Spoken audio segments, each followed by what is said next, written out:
Gelombang manusia tumpah ruah di jalan-jalan Israel, menjelma menjadi lautan amarah yang menyapu hampir seluruh kota. Ratusan ribu orang berunjuk rasa secara terkoordinasi di 67 lokasi, dari demonstran yang mengepung markas IDF di Tel Aviv, massa yang berbaris di depan rumah mewah Netanyahu di Caesarea, hingga bentrokan berdarah dengan polisi di Yerusalem. Penangkapan massal dilaporkan terjadi saat polisi menyerbu kerumunan, menyeret peserta demo ke dalam mobil van dengan tuduhan mengganggu ketertiban umum. Eskalasi mencapai puncaknya ketika puluhan ribu orang kembali membanjiri 91 titik protes, termasuk Haifa, Rehovot, dan kediaman Presiden Isaac Herzog dengan yel-yel "gantung pengkhianat".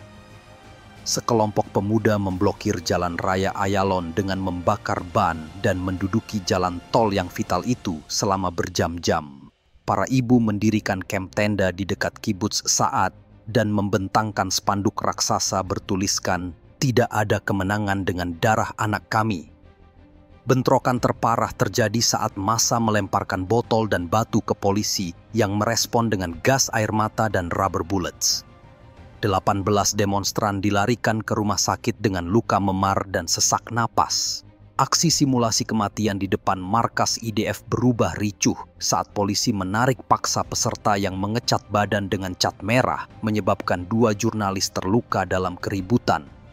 Sekelompok demonstran yang marah menerobos studio siaran langsung Channel 13, mendesak penyiar menginterupsi program untuk menyiarkan tuntutan mereka, "Hentikan perang, selamatkan Sandera". Aktivis perdamaian Yahudi bergandengan tangan dengan mantan kombatan, membawa spanduk bertuliskan 22 bulan perang sama dengan 22 bulan kegagalan. Letnan Jenderal Eyal Zamir, Kepala Staf Angkatan Darat, secara diam-diam mendukung protes dengan menolak rencana invasi ke kota Gaza. Bocoran internal Channel 12 menunjukkan jaringan TV sengaja memberi panggung luas pada protes untuk mendongkel pemerintah. Shahar Morzahiro, kerabat dari Sandera yang tewas, mengancam Netanyahu, "Jika Sandera mati karena seranganmu, kami akan kejar Anda hingga ke pengadilan". Kepala Staf IDF, Eyal Zamir, menentang rencana pendudukan Gaza, menyebutnya sebagai jebakan strategis yang menguras sumber daya militer.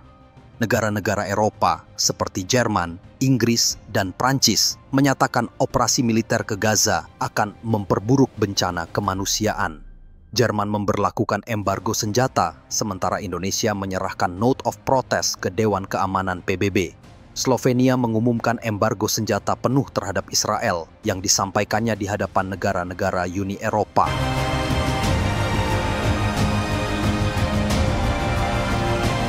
Benjamin Netanyahu berdiri di tepi jurang kekuasaan yang semakin menyempit, terpojok oleh krisis politik terdalam selama karirnya yang panjang. Pemerintahannya mengalami keretakan yang sangat fundamental. Partai-partai pendukungnya secara resmi mengundurkan diri dari koalisi. Kabinetnya yang dulu kokoh kini tercabik-cabik oleh perselisihan internal tentang wajib militer bagi kalangan ultra-ortodoks. Survei Israel Democracy Institute mengungkapkan kedalaman krisis ini, di mana 73% publik Israel mendesak Netanyahu mundur, baik segera atau setelah perang usai. Sementara 87% menuntutnya untuk bertanggung jawab atas kekalahan dalam perang. Dukungan yang tersisa untuknya di antara publik semakin menipis, terkikis oleh persepsi bahwa ia lebih mementingkan kelangsungan kekuasaannya daripada kepentingan nasional. Skandal korupsi yang membayanginya sejak tahun 2019 belum juga mereda hingga kini. Meski ia membantah semua tuduhan suap, penipuan, dan korupsi, tetapi pengadilan terus menggerogoti kredibilitasnya. Ia bahkan pernah dipaksa untuk meninggalkan rumah dinasnya di tengah kecaman publik dan ejekan kelompok protes yang menyebutnya Menteri Kejahatan, pertanda awal kejatuhan yang kini semakin nyata. Belum lagi surat perintah penangkapan dari ICC terkait kejahatan perang di Gaza telah menjadikannya buronan global sehingga membatasi pergerakan diplomatiknya. Ambisi geopolitiknya yang paling kontroversial, visi Israel Raya, kini menghadapi jalan buntu.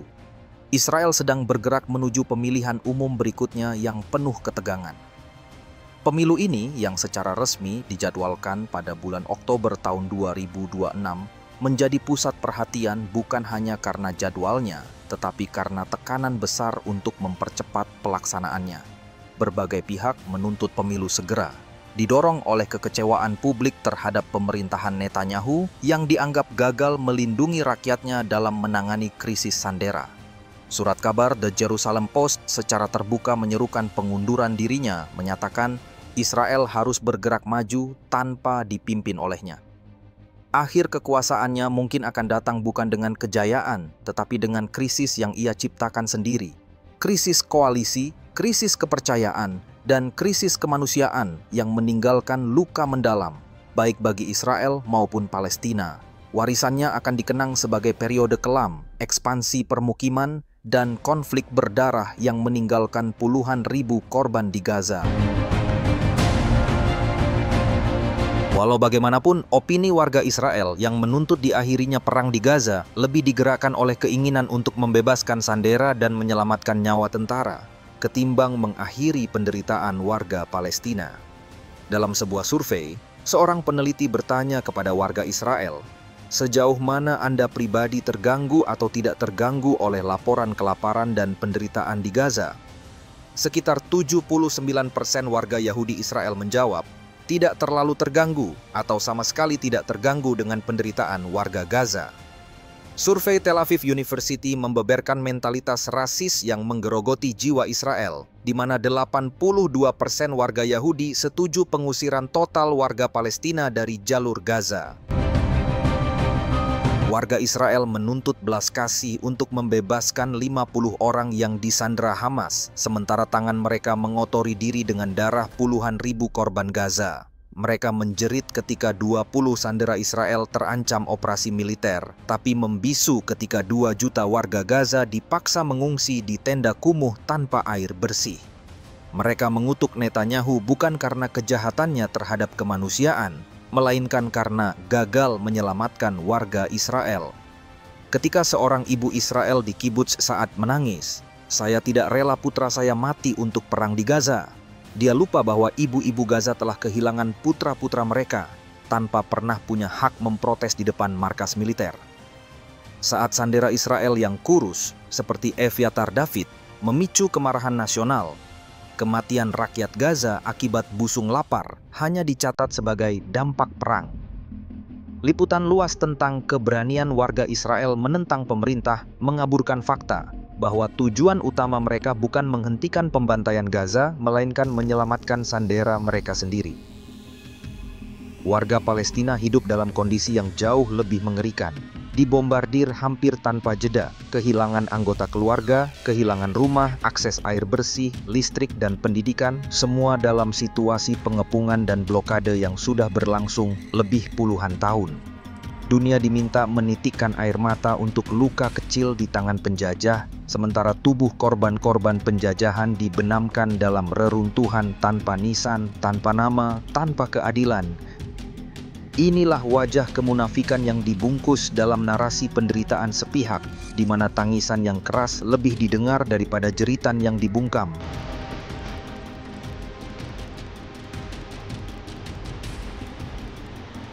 Sejarah Bani Israel, dari keturunan Nabi Yakub hingga klaim Israel modern yang bermasalah. Pertanyaan tentang sejarah Bani Israel dan klaim Israel modern sebagai bangsa terpilih memang menyentuh akar keyakinan dan konflik politik yang sangat pelik. Untuk memahami ini, kita perlu menelusuri narasi sejarah yang panjang jauh sebelum konsep negara Israel modern ada, bahkan sebelum agama Yahudi seperti yang kita kenal sekarang terbentuk sepenuhnya. Penting diingat bahwa perspektif sejarah ini, terutama bagian awalnya, banyak bersumber dari kitab suci Al-Quran, Alkitab, dan Taurat, yang dipadukan dengan temuan arkeologis dan historis. Asal-usul Bani Israel dimulai dari Nabi Ibrahim atau Abraham yang diakui sebagai bapak monoteisme. Abraham dipercaya hidup antara 1800 hingga 2000 tahun sebelum Masehi di wilayah Mesopotamia, sekitar Irak modern. Beliau diuji dengan perintah untuk mengorbankan putranya, Ismail. Dari Ishak lahirlah Nabi Yakub atau Jakob yang juga dikenal sebagai Israel, yang berarti hamba Allah. Yakob memiliki 12 putra yang menjadi cikal bakal 12 suku Bani Israel. Jadi, istilah Bani Israel secara harfiah berarti anak-anak Israel, merujuk pada keturunan biologis dan spiritual dari Yakob. Nabi Yusuf atau Joseph, salah satu putra Yakob, memiliki kisah terkenal di mana ia dibuang oleh saudara-saudaranya dan kemudian menjadi pejabat tinggi di Mesir. Kelaparan hebat di Kanaan, sekitar Palestina modern, memaksa saudara-saudara Joseph bermigrasi ke Mesir. Di sanalah keturunan Yakob yang disebut Bani Israel berkembang menjadi komunitas yang besar. Namun, seiring waktu, penguasa Mesir yang baru melihat mereka sebagai ancaman dan memperbudak mereka. Kemudian Tuhan mengutus Nabi Musa atau Moses dan mengutus Nabi Harun atau Aaron untuk memimpin Bani Israel keluar dari Mesir. Peristiwa monumental yang dikenal sebagai Eksodus. Di Gunung Sinai, Tuhan menurunkan Taurat kepada Musa atau Moses berisi hukum-hukum dan perjanjian. Inilah puncak pemilihan Bani Israel di mana disebutkan dalam Al-Quran, "Wahai Bani Israel, ingatlah nikmatku yang telah aku anugerahkan kepadamu dan aku telah melebihkan kamu atas segala umat pada masa itu." Pemilihan Tuhan atas Bani Israel ini bukan karena keistimewaan ras atau darah mereka, tetapi semata-mata merupakan amanah dan ujian besar. Tuhan memilih mereka untuk menjadi perantara penyebaran risalah dan penegakan hukum di muka bumi. Artinya, untuk menjadi manusia yang istimewa di sisi Tuhan, terdapat syarat yang harus dipenuhi, yaitu ketaatan mutlak pada hukum Tuhan yang adil. Sayangnya, sejarah panjang Bani Israel setelah Musa dipenuhi oleh siklus pelanggaran, peringatan, hukuman, dan pertobatan. Contoh nyata terjadi bahkan sebelum mereka memasuki tanah Kanaan. Saat Musa naik ke Gunung Sinai, Bani Israel menyembah patung anak sapi emas. Tuhan pun menegur, memerintahkan mereka untuk bertaubat dengan saling membunuh sebagai bentuk hukuman berat atas kesyirikan itu. Tak berhenti di situ, selama perjalanan di padang pasir, Bani Israel terus menunjukkan kedurhakaan, ragu-ragu, dan ketidakpatuhan. Setelah akhirnya memasuki tanah Kanaan di bawah pimpinan Nabi Yusha atau Yosua, mereka mendirikan sistem kesukuan. Masa hakim-hakim sekitar tahun 1200 sebelum Masehi adalah periode pergolakan di mana mereka sering berpaling kepada berhala ketika hidup makmur, ditindas musuh ketika durhaka, lalu diselamatkan oleh seorang pemimpin yang diutus Tuhan setelah mereka bertaubat. Periode ini menunjukkan betapa rapuhnya komitmen mereka pada perjanjian di Gunung Sinai. Kerajaan Israel bersatu mencapai puncaknya di bawah Nabi Daud atau David dan putranya Nabi Sulaiman atau Solomon. Daud menaklukkan Yerusalem dan menjadikannya ibu kota. Sulaiman membangun bait suci Haikal pertama yang megah di sana. Namun, kemewahan dan kekuasaan di masa Sulaiman juga menjadi bibit perpecahan. Setelah Sulaiman wafat tahun 931 sebelum Masehi, kerajaannya pecah menjadi dua, yaitu Kerajaan Israel di utara dengan 10 suku dan ibu kota Samaria, serta Kerajaan Yehuda di selatan dengan 2 suku Yehuda dan Benyamin, serta ibu kota Yerusalem. Kedua kerajaan ini sering bertikai dan sama-sama terjebak dalam penyembahan berhala serta ketidakadilan sosial. Para nabi seperti Nabi Ilyas atau Elia, Ilyasa atau Elisa, Yesaya, Yeremia, dan banyak lainnya diutus untuk menyeru mereka kembali menuju monoteisme dan keadilan. Tapi ternyata mereka terus durhaka dan membunuh nabi-nabi mereka. Akibat kedurhakaan yang terus-menerus ini, hukuman Tuhan pun datang. Kerajaan Israel Utara dihancurkan oleh Asyur atau Assyria pada tahun 722 sebelum Masehi. Penduduknya yang terdiri dari 10 suku diasingkan dan menghilang dari sejarah. Kerajaan Yehuda Selatan bertahan lebih lama, tetapi juga jatuh ke tangan Babilonia yang dipimpin oleh Nebukadnezar pada tahun 587 sebelum Masehi. Bait suci Sulaiman dihancurkan hingga rata tanah dan elit masyarakat, termasuk para pemuka agama, diasingkan ke Babel atau pembuangan Babilonia. Peristiwa kehancuran bait suci dan pembuangan ini adalah titik balik paling traumatis dalam sejarah Bani Israel, menandai berakhirnya kerajaan merdeka mereka dan menjadi bukti nyata bahwa status terpilih telah dicabut akibat pelanggaran yang berat terhadap perjanjian.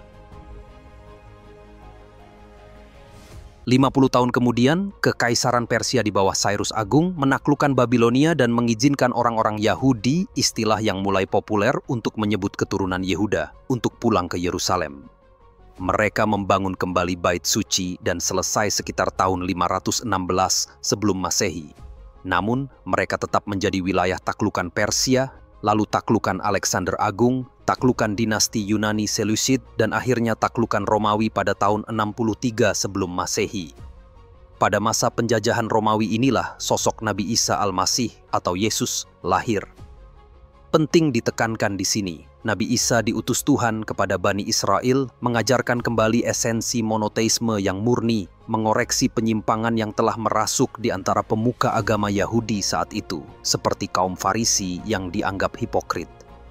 Ajaran Yesus adalah kelanjutan dan pemurnian dari risalah para nabi sebelumnya, dan dia datang untuk membenarkan Taurat, menghalalkan sebagian yang diharamkan atas mereka sebagai hukuman, dan mengajarkan monoteisme, menyembah satu Tuhan, Tuhanku dan Tuhanmu. Namun, sebagian besar Bani Israel menolak kerasulan Isa atau Yesus ini. Mereka berusaha menyalibnya, tetapi Tuhan menyelamatkannya. Penolakan terhadap Isa dan pemberontakan berulang terhadap Romawi akhirnya membawa bencana besar. Tahun 70 Masehi, Jenderal Romawi Titus mengepung Yerusalem, menghancurkan bait suci kedua hingga rata tanah, tersisa hanya tembok barat yang tersisa sedikit. Peristiwa ini jauh lebih dahsyat daripada pembuangan ke Babilonia, karena Romawi tidak hanya menghancurkan bangunan suci, tetapi juga secara sistematis menghapus otonomi politik dan keagamaan Yahudi di Yudea. Pemberontakan terakhir, yaitu pemberontakan Bar Kokhba tahun 132 hingga 135 Masehi, berakhir dengan kekalahan telak. Romawi mengusir sebagian besar orang Yahudi dari Yerusalem, mengganti nama provinsi itu menjadi Syria Palestina untuk menghapus identitas Yahudi. Orang Yahudi tersebar dan berdiaspora ke berbagai penjuru kekaisaran Romawi dan sekitarnya, dan peristiwa ini menjadi akhir dari era Bani Israel sebagai entitas politik dan mayoritas di Tanah Suci untuk berabad-abad berikutnya. Kehancuran Bait Suci kedua tahun 70 Masehi menjadi titik krusial bagi transformasi komunitas Yahudi.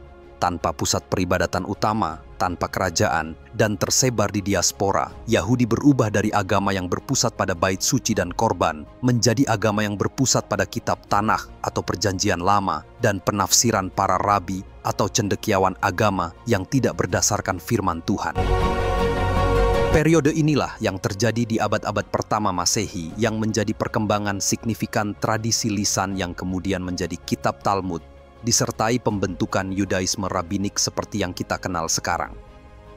Kitab Talmud merupakan hasil ijtihad, perdebatan, penafsiran, dan kodifikasi yang dilakukan oleh para rabi cendekiawan agama selama beberapa generasi, terutama setelah kehancuran Bait Suci kedua tahun 70 Masehi.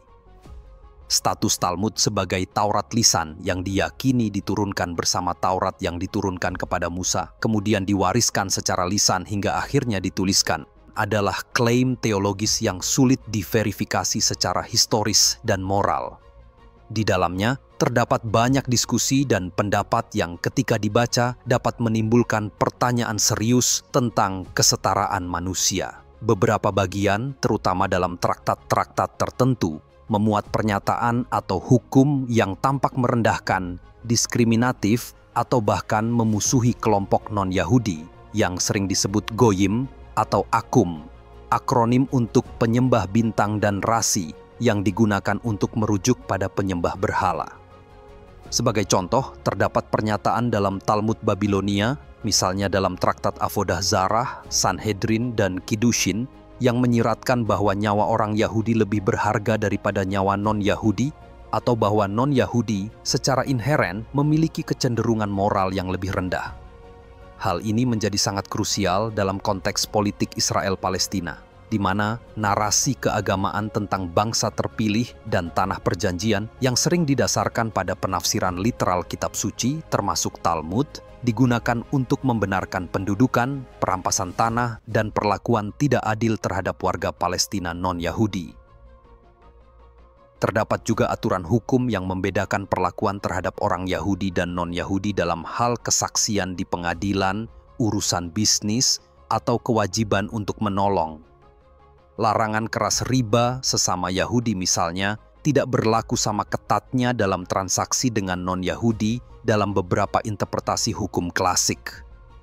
Penting untuk dicatat bahwa komunitas Yahudi dan para rabi sendiri telah lama menyadari sensitivitas dan potensi masalah dari bagian-bagian kontroversial ini.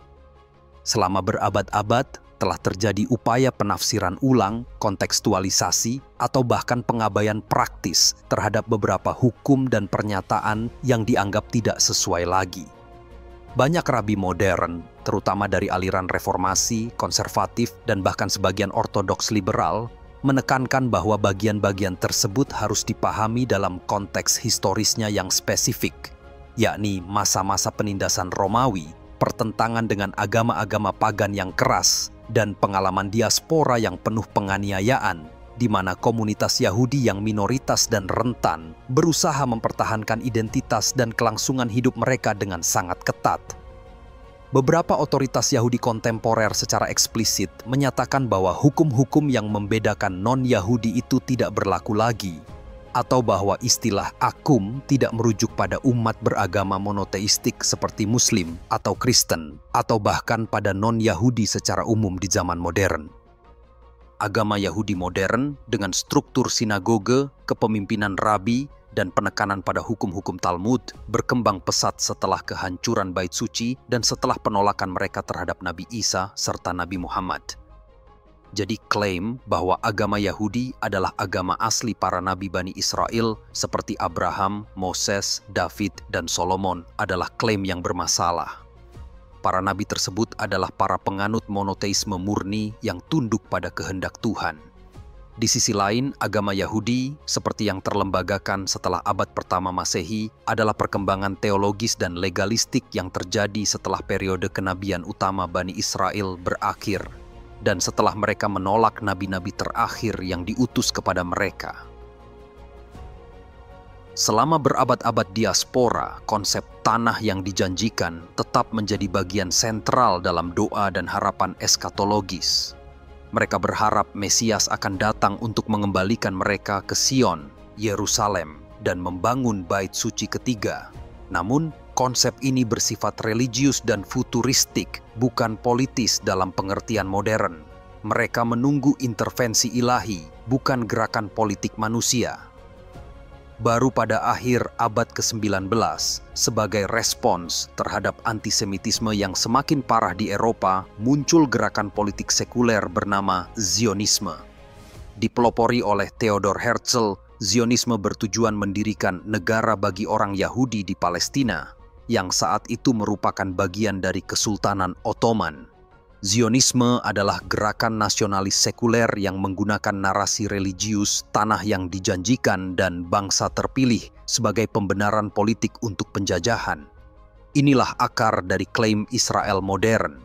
Mereka mengklaim diri sebagai pewaris sah Bani Israel kuno dan penerus hak atas tanah yang dijanjikan berdasarkan Taurat. Klaim Israel modern ini mengandung banyak persoalan mendasar dari sudut pandang sejarah dan teologi. Pertama, kontinuitas genetik yang dipertanyakan, di mana orang-orang Yahudi yang kembali ke Palestina pada abad ke-20 berasal dari berbagai komunitas diaspora yang berbeda secara genetik dan budaya. Sementara penduduk Palestina yang telah menetap di sana secara turun-temurun selama berabad-abad, baik yang Muslim, Kristen, maupun Yahudi Palestina, juga memiliki kemungkinan mengandung darah keturunan penduduk kuno Kanaan, termasuk Bani Israel yang tidak ikut dibuang atau yang kembali kemudian. Klaim hak darah eksklusif berdasarkan keturunan biologis kuno sangat sulit dibuktikan secara ilmiah dan diabaikan kompleksitas sejarah demografi wilayah tersebut selama ribuan tahun. Kedua, penyalahgunaan konsep bangsa terpilih. Konsep bangsa terpilih dalam tradisi aslinya, Perjanjian Sinai, adalah amanah spiritual dan moral yang bersyarat. Ia bukan hak istimewa yang permanen atau turun-temurun tanpa memandang perilaku. Al-Quran dan Alkitab sama-sama mencatat berulang kali bagaimana status ini dicabut atau dianggap tidak berlaku lagi akibat kedurhakaan Bani Israel. Mengklaim status terpilih untuk membenarkan pendudukan tanah, pengusiran penduduk asli, pembangunan permukiman ilegal, dan pelanggaran HAM terhadap warga Palestina adalah distorsi teologis yang parah. Ini bertentangan dengan esensi keadilan dan kemanusiaan yang justru menjadi inti ajaran para nabi Bani Israel sendiri. Ketiga, pengabaian sejarah panjang pendudukan dan keberagaman. Tanah Palestina telah menjadi tempat tinggal berbagai bangsa dan agama selama ribuan tahun setelah kehancuran kerajaan Yahudi kuno, Romawi, Bizantium, Muslim Arab, tentara salib, Mamluk, Utsmaniyah, dan penduduk setempat yang terus-menerus. Mengklaim hak eksklusif berdasarkan kepemilikan singkat ribuan tahun lalu, sambil mengabaikan hak penduduk yang telah menetap secara turun-temurun selama berabad-abad di bawah pemerintahan berbagai kekaisaran, adalah tidak historis dan tidak adil.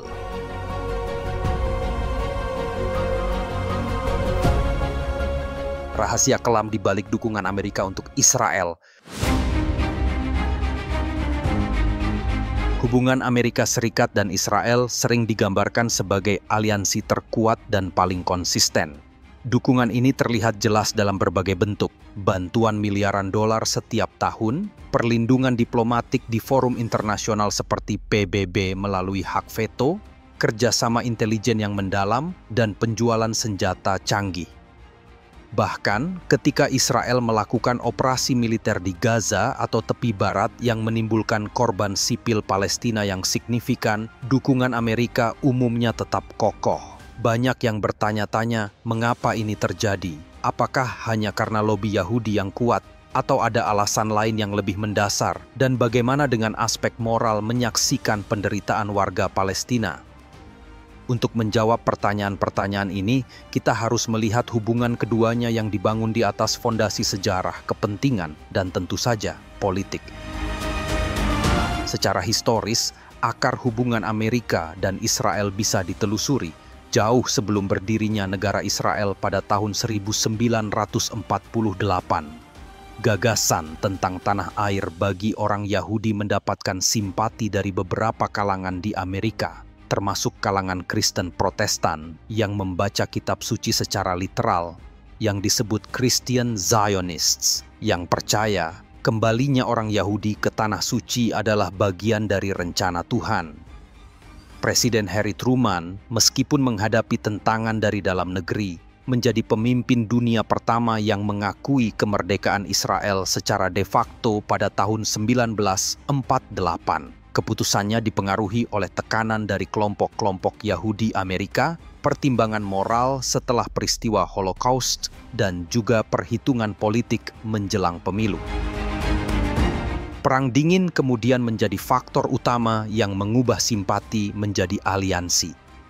Setelah tahun 1967, khususnya ketika Israel memenangkan Perang 6 Hari secara gemilang melawan negara-negara Arab yang didukung oleh Uni Soviet, nilai strategis Israel bagi Amerika menjadi sangat jelas. Israel muncul sebagai kekuatan militer regional yang tangguh dan stabil secara politik, yang bisa menjadi sekutu andalan Amerika di kawasan yang kaya akan minyak.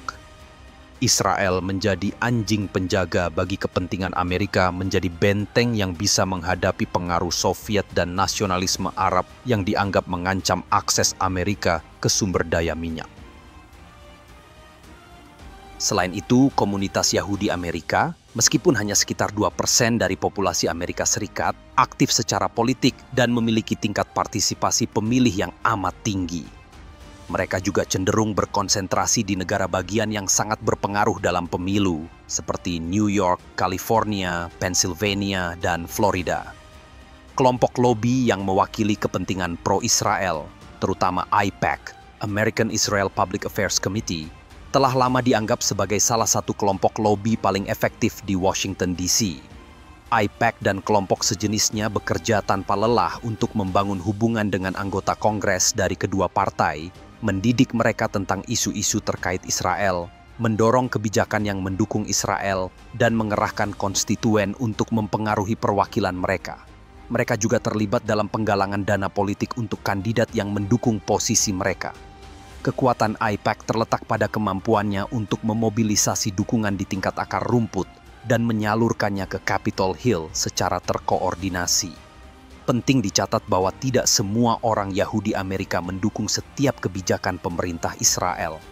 Ada kelompok Yahudi progresif seperti J Street yang lebih kritis dan mendukung tekanan untuk solusi dua negara. Namun, narasi yang dominan masih berasal dari kelompok Yahudi garis keras yang mendukung pemerintah Israel. Selain AIPAC, ada juga faktor lain, seperti disebutkan sebelumnya, Christian Zionists, terutama dari kalangan evangelis konservatif, merupakan basis dukungan yang sangat besar dan bersemangat untuk Israel. Jumlah mereka jauh lebih besar daripada komunitas Yahudi Amerika. Mereka melihat dukungan kepada Israel sebagai kewajiban agama berdasarkan tafsiran kitab suci mereka. Percaya bahwa keberadaan Israel modern adalah penggenapan nubuat untuk kedatangan Kristus yang kedua. Kelompok ini sangat berpengaruh dalam politik Partai Republik dan menjadi kekuatan pendorong yang semakin kuat di balik kebijakan pro-Israel, terkadang bahkan lebih keras daripada beberapa kelompok Yahudi. Selain itu, baik Partai Republik maupun Demokrat secara tradisional bersaing untuk menunjukkan siapa yang lebih pro-Israel, melihatnya sebagai posisi politik yang relatif aman dan populer di mata banyak pemilih. Kritik terbuka terhadap Israel seringkali berisiko secara politik diserang oleh kelompok lobi dan dicap sebagai anti-Israel atau bahkan antisemitik. Ini menciptakan lingkungan di mana suara-suara yang memperhatikan penderitaan Palestina sering diredam atau bahkan direndahkan. Lalu, bagaimana dengan penderitaan rakyat Palestina dan genosida? Inilah titik moral yang paling menyakitkan dan sumber kritik terhadap kebijakan Amerika. Banyak pengamat organisasi HAM internasional seperti Amnesty International dan Human Rights Watch serta Badan PBB telah menuding Israel melakukan pelanggaran HAM yang sangat berat, melakukan kejahatan perang dan bahkan apartheid dalam pendudukannya atas tepi barat dan blokade terhadap Gaza. Operasi militer berulang di Gaza dengan korban sipil yang sangat tinggi, penghancuran bangunan dan perluasan permukiman ilegal di tepi barat dipandang oleh banyak pihak di dunia sebagai tindakan yang brutal dan tidak proporsional. Istilah genosida memang kontroversial secara hukum dan ditolak keras oleh Israel dan Amerika, tetapi banyak yang percaya bahwa tindakan Israel telah menciptakan penderitaan yang tak tertahankan dan menghapus prospek negara Palestina yang layak. Disinilah kebijakan Amerika menghadapi kritik tajam. Dengan terus memberikan dukungan militer, diplomasi, dan keuangan tanpa syarat, Amerika dipandang oleh banyak kalangan, terutama di dunia Muslim dan Global South, sebagai negara yang memfasilitasi penderitaan ini. Kritik ini semakin keras ketika Amerika memveto resolusi PBB yang menyerukan gencatan senjata atau mengutuk tindakan Israel. Bagi para pengkritik, dukungan Amerika adalah contoh nyata hipokrisi dan standar ganda dalam kebijakan luar negeri, di mana nilai-nilai demokrasi dan HAM yang dikampanyekan Amerika terlihat tidak berlaku untuk rakyat Palestina.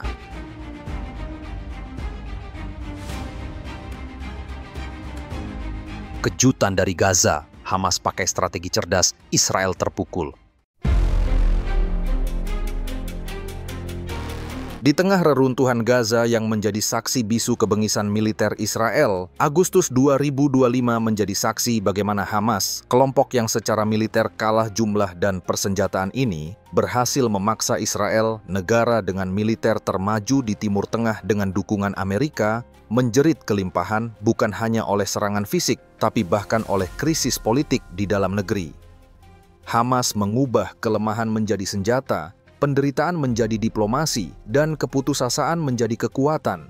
Mereka mengadopsi taktik yang dijuluki perlawanan 4G, yaitu gerilya urban, geopolitik, psikologis, dan solidaritas dunia. Strategi yang digunakan untuk membuat retak kesatuan Israel setelah gelombang protes anti-Netanyahu semakin gencar. Hamas secara cerdas mengumumkan krisis kemanusiaan Gaza dengan mendeklarasikan tanggal 3 Agustus sebagai Hari Solidaritas Global untuk Gaza.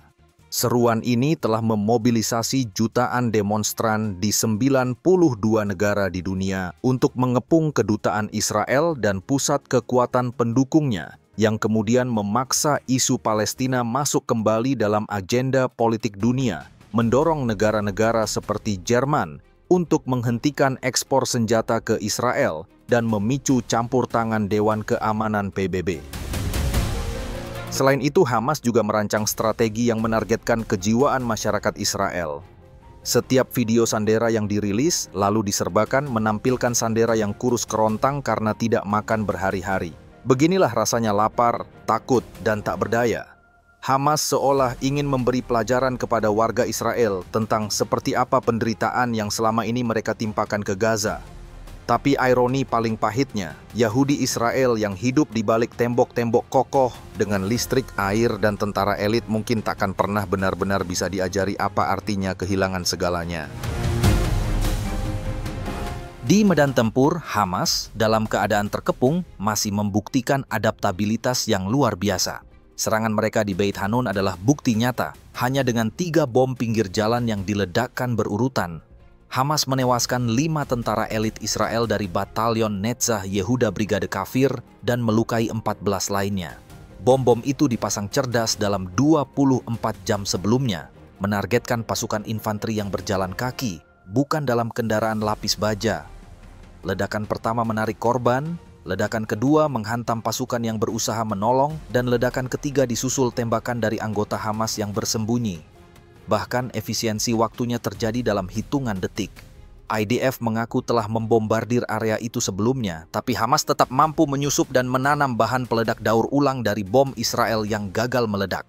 Korban jiwa di pihak Israel akibat alat peledak seperti insiden serupa di Khan Yunis pada yang menewaskan 7 zeni tempur bertambah dan melambung, di mana hal ini telah mematahkan narasi IDF tentang dominasi mutlak di 70% wilayah Gaza.